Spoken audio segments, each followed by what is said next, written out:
Hello students, welcome to accountancy class. आज हम बात करेंगे गुड्स से रिलेटेड कि हमारे पास अगर एडजस्टमेंट में गुड्स से रिलेटेड कोई लॉस दिया हो तो उसकी एडजस्टमेंट हम कैसे करेंगे। फर्स्ट ऑफ ऑल तो आपको पता होना चाहिए कि गुड्स का मीनिंग क्या होता है। ठीक है, तो बेटा देखो, जैसे आपने जो अकाउंटिंग टर्म्स थी वहाँ पे भी पढ़ा था कि जो हमारे लिए गुड्स होते हैं that are the product the material which are we using in conduction या in preparation of our product. Okay, मतलब हम जो अपना प्रोडक्ट बना रहे हैं उसको बनाने में जो भी रॉ मटेरियल यूज हो रहा है दैट इज गुड्स। ओके, तो यहाँ गुड्स जो है वो किस किस कारण से लॉस शो करेगा, क्या रीजन हो सकते हैं कि हमारा गुड्स जो है वो जल जाए, खत्म हो जाए, या किसी भी कारण से अगर डैमेज होता है तो वो हमारे लिए लॉस बन जाता है। ठीक है, तो एबनॉर्मल लॉस जो होते हैं उनको हम किस तरीके से ट्रीट करेंगे ट्रेडिंग पीएनएल में, बैलेंस शीट में। तो उसके लिए आपको पहले एबनॉर्मल लॉस को जानना होगा कि एबनॉर्मल लॉस क्या होता है। मैंने यहाँ आपको एक डेफिनेशन भी दी है शॉर्ट कि the losses which are not expected.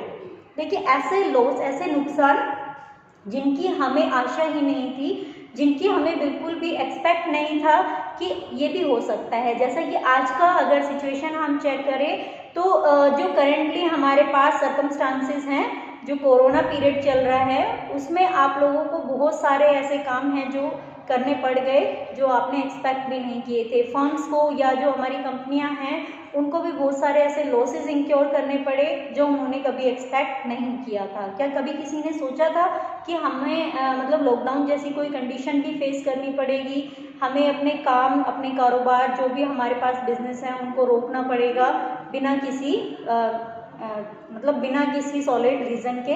अब ये एक ऐसा सॉलिड रीज़न आ गया कि इसकी वजह से गवर्नमेंट ने ही बैन कर दिया कि आप वो काम नहीं कर सकते।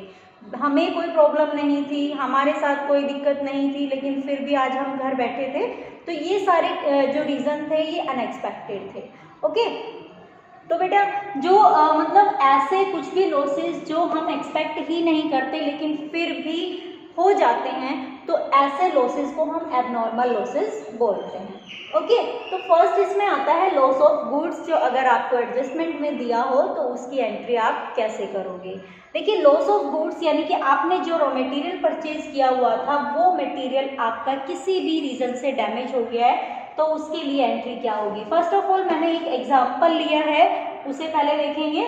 Due to fire stock of value 6000। देखिए, कुछ मटेरियल था जिसकी कॉस्ट 6000 रुपये थी और वो मटेरियल आग के कारण, फायर के कारण जलकर खत्म हो गया। ठीक है, तो फर्म को यहाँ 6000 रुपये का तो मटेरियल लॉस हो रहा है, साथ ही साथ उस मटेरियल पर उसने 18% जीएसटी भी पे किया था। अब देखिए बेटा, आपकी फर्म ने जब उस प्रोडक्ट को परचेज किया था तो कितना पेमेंट की, 6000 रुपीज़ तो उसकी कॉस्ट थी और प्लस 6000 का 18% दैट इज 1080 रुपीज़, ये वहाँ जीएसटी पे किया गया था। मीन्स जो मटेरियल आज जल गया है, डैमेज हो गया है, उस मटेरियल के लिए फर्म ने ऑल ओवर पेमेंट की थी 7080 रुपीज़ की। ओके, अब जो हमारा ट्रेडर था वो काफ़ी इंटेलिजेंट है और उसे पता है कि ऐसी कुछ सिचुएशन भी हमें फेस करनी पड़ सकती है, इसीलिए उसने अपनी सेफ्टी के लिए इंश्योरेंस करा रखा था और अब वो इंश्योरेंस के लिए क्लेम करेगा। ठीक है, तो इंश्योरेंस कंपनी जो होती हैं वो भी देखो सारी चीज़ें चेक करती है, ऑल ओवर अपनी जो भी उसकी इंस्पेक्शंस होती हैं वो सब करने के बाद आपको क्लेम पे करती है। ये नहीं है कि जो हमारे इंश्योरर हैं उन्होंने कहा कि मुझे तो इतना नुकसान हो गया और इंश्योरेंस कंपनी पूरा पे कर देगी, ऐसा नहीं होता है। ठीक है, वो लोग भी पूरी जांच पड़ताल जो भी करनी होती है वो चीज़ चेक करते हैं और उसके बाद जो भी नुकसान होता है उसका एक एस्टिमेट लगाकर फिर जो इंश्योरर पर्सन होता है उसको पेमेंट मिल जाती है। ओके, तो यहाँ इंश्योरेंस कंपनी ने 4000 रुपीज़ का क्लेम जो है उसे एक्सेप्ट किया है। ओके, जो हमारा इंश्योरर था उसने क्लेम किया था 7080 रुपीज़ का, जिसमें से इंश्योरेंस एक्सेप्ट किया गया कितना, 4000 रुपीज़ का, मतलब जो क्लेम है वो 4000 रुपीज़ मिलेगा। अब देखिए, जहां हमारे ट्रेडर को 7080 रुपये 7080 रुपीज़ का नुकसान होने वाला था, अब उसे सिर्फ नुकसान होगा 3080 का, मतलब इसमें से 4000 रुपीज उसे रिसीव हो जाएंगे। ओके, तो 3080 रुपये नुकसान होने वाला है। अब देखिए इसकी हम कैसे अकाउंटिंग ट्रीटमेंट करेंगे। फर्स्ट ऑफ ऑल तो हम आएंगे ट्रेडिंग अकाउंट में, क्योंकि हमारे पास जो मटेरियल हम परचेज करके लेके आए थे वो मटेरियल ट्रेडिंग अकाउंट में एज ए परचेज लिखा हुआ है। ओके, तो जो हमने परचेज किया था उस परचेज में से हमारा जो मटेरियल डैमेज हो गया उसे डिडक्ट कर देंगे, क्योंकि एट प्रेजेंट हमारे पास 40,000 रुपये का मटेरियल पड़ा हुआ था, जिसमें से 6,000 रुपये का मटेरियल जल चुका है।